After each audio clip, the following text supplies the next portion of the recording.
पांढऱ्या रंगाची पट्टी बदलण्यात आली आहे। आता पिवळ्या आणि लाल रंगाची पट्टी मारण्यात आली आहे। जैन धर्मगुरू यांच्या आगमनासाठी कैलास एव्हेन्यू सोसायटीमध्ये पांढरी पट्टी आखण्यात आली होती। मात्र या सोसायटीमध्ये राहणारे सोशल मीडिया इन्फ्लुएन्सर प्रसाद वेदपाठक यांनी याला आक्षेप घेतलेला होता। वेदपाठक यांच्या आक्षेपानंतर पांढऱ्या रंगाची पट्टी आता बदलण्यात आली आहे।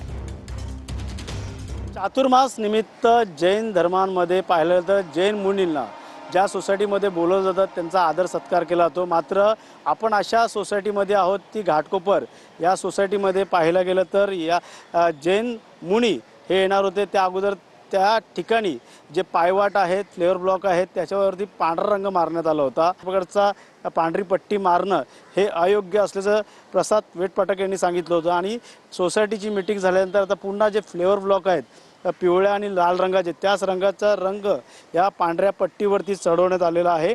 जैन मुनी जैन धर्मगुरू हे येणार होते आणि त्या कारणास्तव ही पांढरी पट्टी आखण्यात आली होती। येणाऱ्या काळात पुन्हा हा वाद होणार का, या वाद होऊ नये यासाठी आता सोसायटी या संदर्भात दखल घेणार आहे।